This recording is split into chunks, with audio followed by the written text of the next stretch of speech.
Hey there, my name is Brad Barco, and I'm going to be your host today for this very special video celebrating Red Shirt Day and, most importantly, people with disabilities.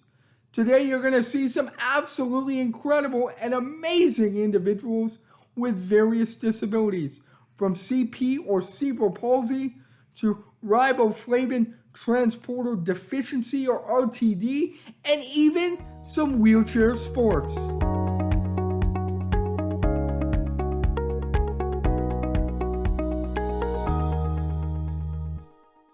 Hey folks, it's Gord Bamford here, and I am proud to be wearing my red shirt in support of National Red Shirt Day. Many years ago, I wrote a song called Things Go Better With Love. In this video, it features some amazing individuals who didn't allow their disabilities to stop them from achieving their best. Today, I am honored to join thousands of Canadians who are wearing red to show our support to help create a fully accessible and inclusive society so that everyone is honored and valued for their contributions. You may be asking yourself, what exactly is Red Shirt Day? Well, Red Shirt Day was founded by Easter Seals exactly 3 years ago to celebrate and showcase how truly unique and awesome people with disabilities truly are.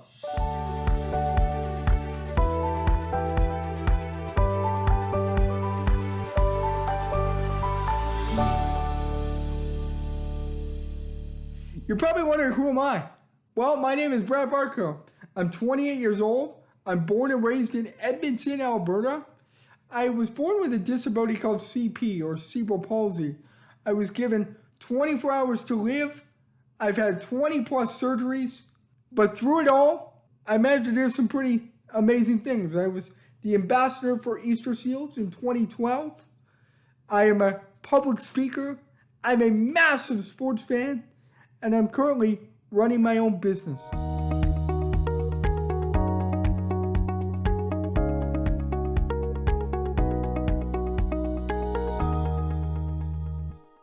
Now I think it's time we take a look at some of these amazing individuals. So first up is Ben. Ben is 28 years old. He is CP. He makes videos for a living. In fact, he actually made this video you're watching right now. Ben's played wheelchair hockey for 15 years. He loves skiing. He loves playing video games.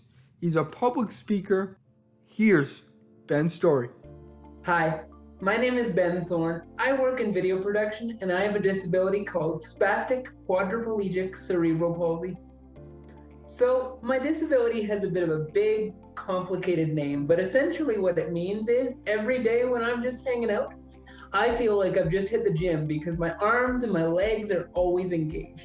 My muscles are always feeling like they're doing something, even if I'm just sitting there, because that's how my body is affected.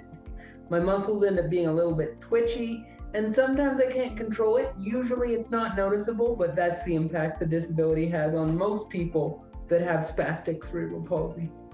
I was super lucky growing up because I had a family that was super supportive, and especially my sister. We're a little weird in the sense that we never argued or fought growing up. She always had my back, whether I wanted to accomplish my goals in the classroom, getting good grades in school, or accomplish my goals in sports or any extracurricular activities. My whole family was always there to support me doing things my way.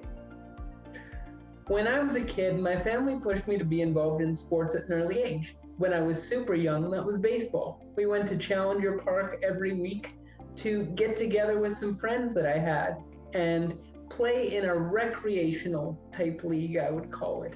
As I got older, I've always been a hockey fan and I really wanted to get involved in some form of hockey. My mom found the Calgary Power Hockey League for me to get involved in, and I've been doing that ever since because I've always been such a hockey lover. My favorite aspect of being involved in the CPHL is definitely the competition. One of the major differences between Challenger Baseball and the Calgary Power Hockey League was the competitive side of this hockey league. We keep score, we have 3 stars of the game, we have standings and playoffs and trophies, and I've always been a super competitive person naturally, so having the opportunity to fulfill that through the Calgary Power Hockey League has definitely been my favorite aspect of playing. So, why did I pick video production as my career? From a really young age, like I said, I've always loved hockey. But obviously, as someone with a disability, I accepted the fact early on that I'm not going to be in the NHL. As disappointing as that was for me, I wanted to think about other ways I could be involved. And the first thing that came to my mind was the broadcasters. So I thought to myself, what path can I take that will get me closer to that goal? And that's how I ended up at Mount Royal University to take the broadcasting and TV diploma, which grew my passion for all aspects of making videos, and that's how I got to where I am today. I obviously haven't ended up in the broadcast booth in NHL arenas, and here's why. When I left the program at Mount Royal, what I realized is it's not the broadcast side of the hockey and the play-by-play that interested me. It was the actual creating of the video and the production. And it didn't matter to me what type of content I was creating, as long as I was passionate about it. Part of what I do is I work for a company called MindFuel. What MindFuel does is provide resources for students in the form of different websites, games, videos, events, to make science class more fun and engaging. They have all sorts of different STEM resources that they provide to teachers as well. And so I get to make videos on how some of these resources work for students, as well as videos on the events that we run for the teachers. And I run our social media throughout the week. I also co-own a video production company. In fact, it's the one that made the video you're watching right now. My favorite part about making videos is definitely telling all different types of stories. I've told the stories of weddings, I've told stories about sports, I've done event videos for MindFuel, and having the opportunity to dip my toe into all those different areas has definitely allowed me to be creative in different ways, and I absolutely love that. So obviously, whether I like it or not, my disability plays a role in both my work and what I do with my sports. So how it impacts my sport is I need to think about what my body can and what my body can't do and adapt to that in order to be successful. For example, my wrist turns a little weird, so I can't take a straightforward wrist shot. I've got to hit the ball with my forearm, and that was a bit of a challenge for me to initially learn. But over time, I've kind of adapted to what my body needs to play the sport well and become really successful at it as a result. Now, the way my disability impacts my work is a little bit different. Like I said, my wrists are a little bit funky. So that means when it comes to things like typing, it can be a little bit tricky sometimes because I don't use all my fingers. I only use 3.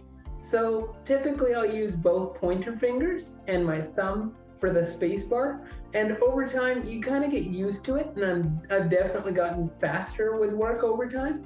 But that would be one of the major ways that I notice my disability impacts my work.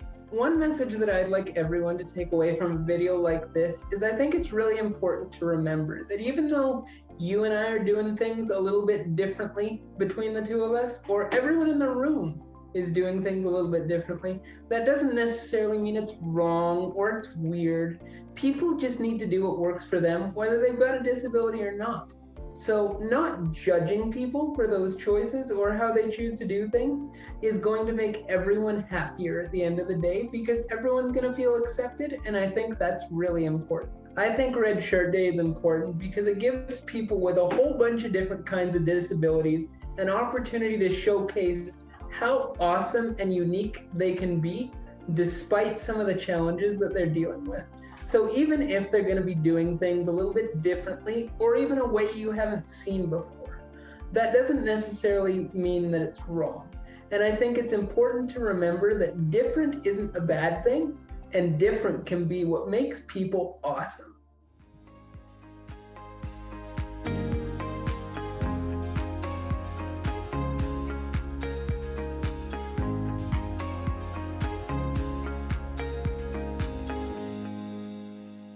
That was absolutely incredible, Ben. And next, we have a gentleman named Alvin Law. Alvin was born in Saskatchewan. He now lives in Calgary, and he's a motivational speaker. Alvin was born without any arms. He has overcome his daily challenges and continues to make a massive difference in our world. Hi there, my name is Alvin Law, and I am so happy to be with you today to promote an incredible idea, Red Shirt Day. There you go, right on my shirt. I'm wearing the official Red Shirt Day shirt. Check it out. Is this beautiful or what? And as you can read, if you can read, and I'm saying some people out there might not have sight, it's for supporting Easter seals and Camp Horizon in Alberta. And there's a tagline down here that I'd like to also focus on, empowering people with disabilities. So, I have been asked today to do a short video, not only as a tribute to this great idea, but to promote the notion that people with disabilities are like everybody else in our society. We've all got challenges. And especially in the last year, we've seen what a challenge can be like when something is just thrown at us that we didn't ask for, that we would never want, but we must learn to live with. To me, that is the epitome of many, many peoples with disabilities. Now, ironically, I never had to adjust to mine because I don't have one. Let's let that sink in for just a minute.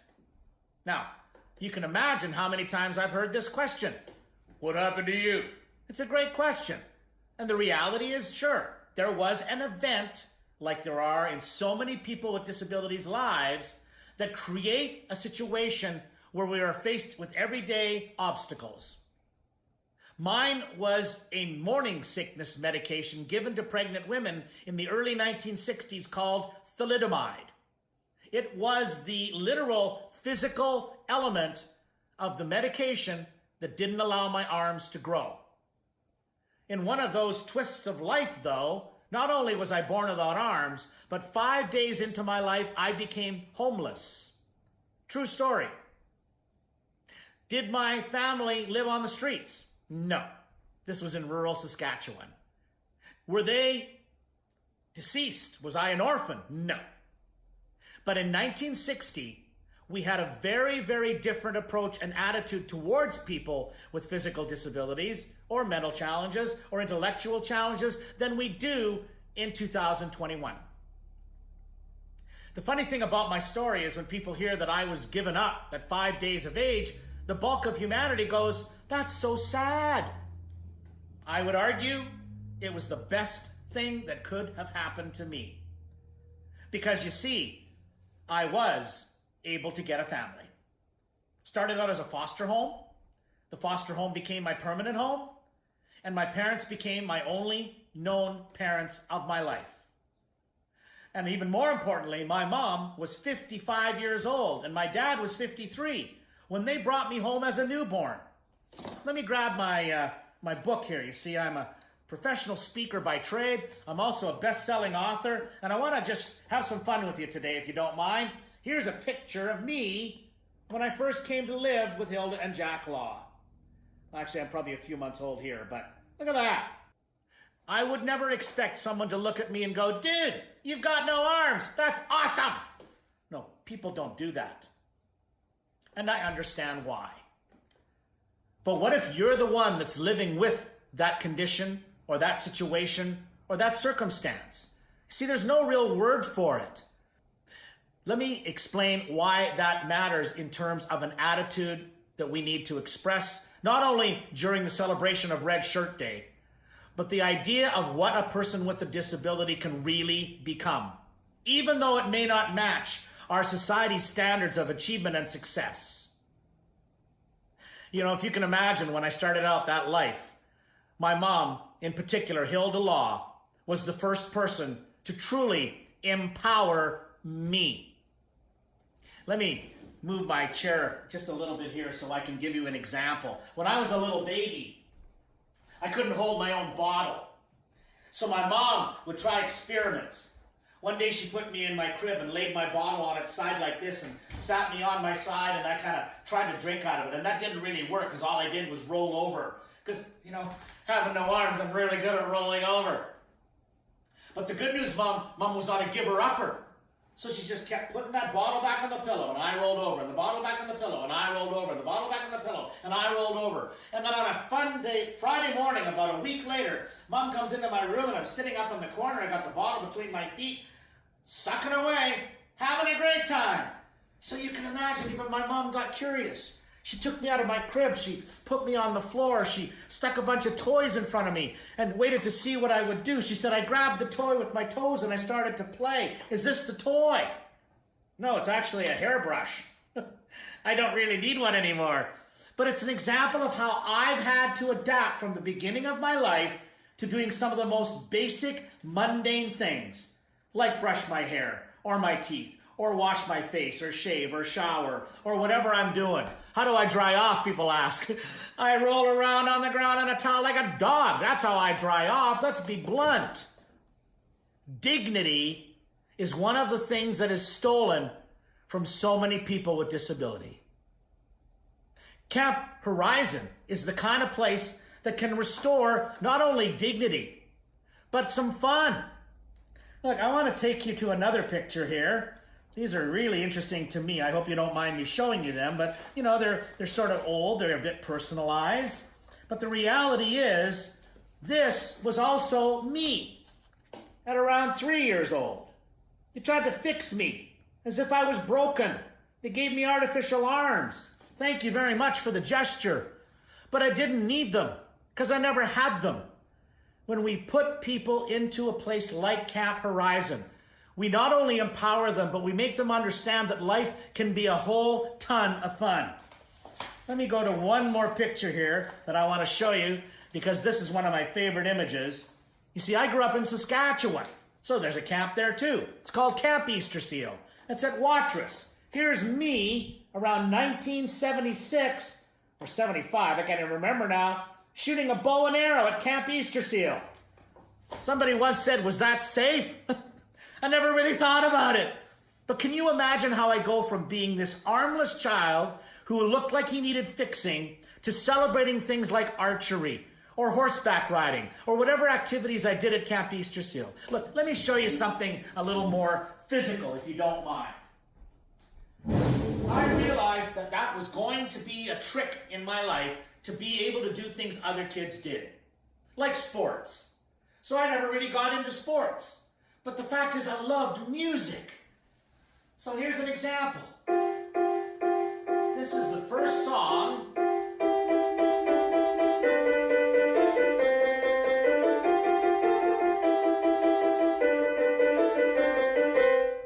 that I tried with my feet. We didn't even own a piano. I found it at a friend's house one day. I tried that song. I thought it was terrible. Well, my mom heard me play it from her card game upstairs. She came racing down to the basement. Was that you? I gave the standard 10-year-old answer. Do you see anybody else down here? And then she made me play it again. And then she asked a lady in Yorkton, Saskatchewan, my hometown, to give me piano lessons. I can still remember the look on her face. As if to say, are you nuts? You can't play the piano. Look how short your toes are. See, to me, that is part of the problem and nobody's to blame. It's just this idea that people with disabilities can't have quality of life. You know, I want to show you one more thing before I wrap this up. That was one opinion. But then something else happened in my life that changed every rule there was. See, I got to be in a band in Yorkton, Saskatchewan. My first instrument was a trombone. It was mounted on the side of a chair that I played with my foot. And then I learned to play other instruments like this.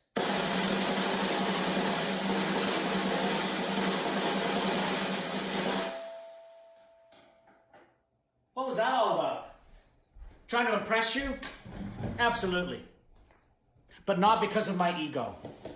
I want to impress upon you today, the need is always great, but it's even greater this year because of the current situation we're in a global pandemic. I'm here to ask you to do what you can to support Alberta Easter Seals and Camp Horizon.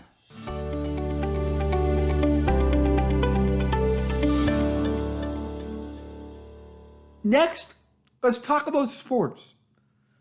Sports is a huge part of everyone's lives, including mine and including people with disabilities. Here's a look at some misconceptions between power hockey and ice hockey. Hi, I'm Joe, And I'm Jaden. and today we're going to talk about some of the misconceptions that are attached to power hockey. Many people have never heard of power hockey. It must be a new sport. No, actually, power hockey, the sport, has been around since the early 80s, and our league in Calgary has been around for over 30 years. One misconception is that you have to hold a stick to play power hockey. And I hold my stick, but not all players do, right, Jaden? No, I attach my stick to the side of my chair, and there are lots of other players in the league that do that as well. Another misconception is that all wheelchair sports are the same, but what makes power hockey unique? I've played wheelchair basketball and wheelchair rugby, and both of those sports don't allow you to use your power wheelchair. They have special manual wheelchairs that you're required to use, and that makes it so that only people with proper arm function can excel at the sport. So power hockey is unique in the sense that you're allowed to use your power chairs. Power hockey doesn't sound like it's a very competitive sport. What do you think? That's not true at all. Power hockey is very competitive. We all have our own teams in the league, and we even get to play playoffs. So we play in power wheelchairs, so the rules must be very different from the traditional rules of ice hockey. There are some similar rules like high sticking and slashing and interference, but some of the different rules are dangerous driving and ramming and moving the boards. So those rules are in place to keep the sport safe because we do drive in power wheelchairs. So some of the rules do have to be different, but there's a lot of similarities as well. Another misconception is that power hockey is strictly for strong manual wheelchair users. That is false. A lot of our players do use electric chairs on a daily basis, and some of the disabilities that are predominantly in the league are spinal muscular atrophy and cerebral palsy and spina bifida. Lots of the players in the league, they all control their chairs with different things. Like I know some players control it with their head, some can use their hand, and some even use breathing. I've only heard of power hockey in Calgary. Is it true that it's only here and nowhere else in Canada? No, that's not true. There's lots of teams in Canada. There's Toronto, Ottawa, and there's also some in the US. And we all get a chance to meet each other and play each other at international tournaments. When people first hear about power hockey, they're often turned away because they think it's a dangerous sport. Is it safe? It's very safe. There's referees, there's rules, and there's even equipment there to help keep players safe. We both play power hockey, and often people think it's the same as sledge hockey. You've played both, so how is it unique? Most of them have all their upper body strength and they can use both their arms to get around the ice. When I played, I only have one good arm, and there's one that hangs along for the ride, so I could only slide myself in one direction, and that was to the right, so all I did was spin around in circles. We challenge you to come and play power hockey.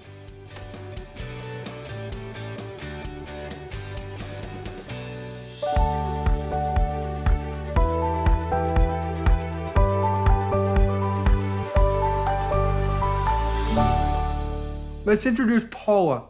Paula is the current CEO of Easter Seals Alberta. Paula was inspired by the difference that Easter Seals made in the lives of people with disabilities that she wanted to make a difference herself. Hi, I'm Paula Telfer, CEO for Easter Seals Alberta. I want to thank all of you for participating in Red Shirt Day. Thank you for showing your support for inclusion and diversity. By wearing your red shirt, you are making a difference in your community. You know, I love Red Shirt Day. It's such an easy way to get involved and to show support, and it truly does help to raise awareness for people living with a disability. It's such an honor for me to represent Easter Seals Alberta. At Easter Seals, we provide a number of programs and supports, but we also advocate for people living with a disability or a medical condition.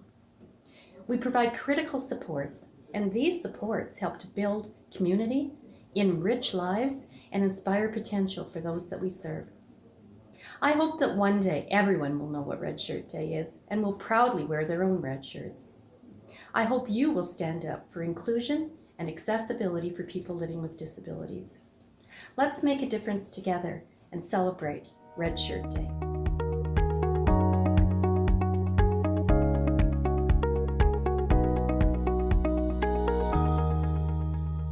Now let's talk about Julia and Keith. Julia is 9 years old, living with riboflavin transporter deficiency, or RTD. Because of RTD, Julia lost a large amount of her vision at 1, her hearing at 2, and did not walk until the age of 3. Julia loves to play video games with her friends online, especially Roblox. Julia's dad, Keith, started the Cure RTD Foundation to help kids get diagnosed and find a cure. For more information, please go to curertd.org. Hi, my name's Julia, 9 years old, I have RTD. Hi, and I'm Keith, and I'm Julia's dad. Because I have low vision, I might ask to the front of the class to see things a little better.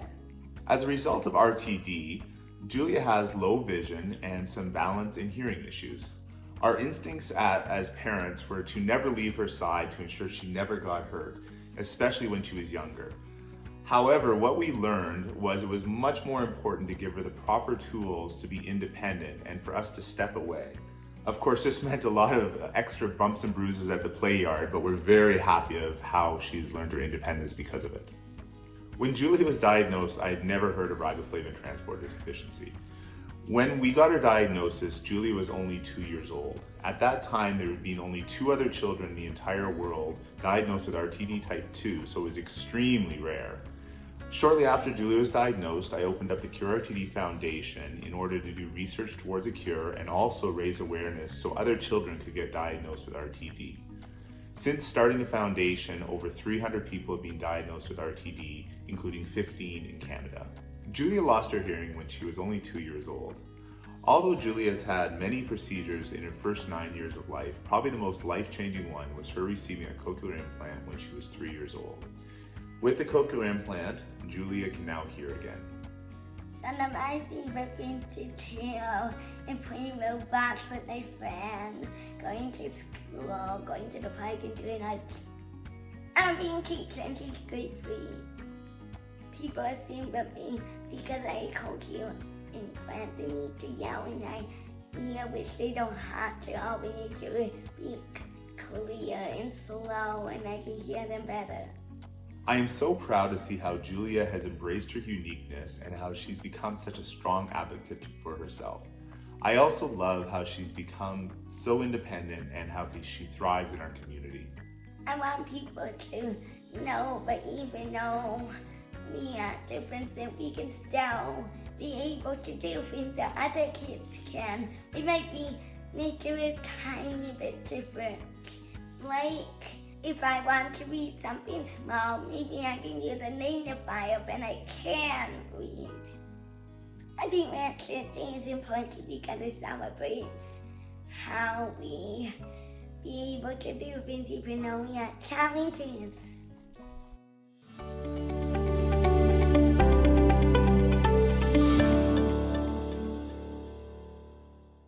Let's talk about Camp Horizon.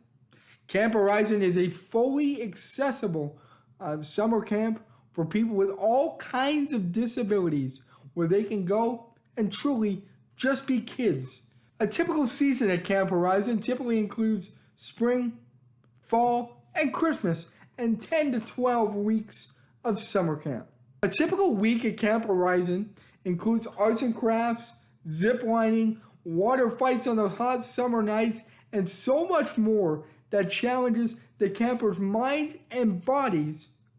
So here's a closer look at Camp Horizon.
Thank you so much for watching. You can learn more at the website below, and you can also donate there as well. Thank you to everybody who's participated and shared their amazing stories. We will see you next year.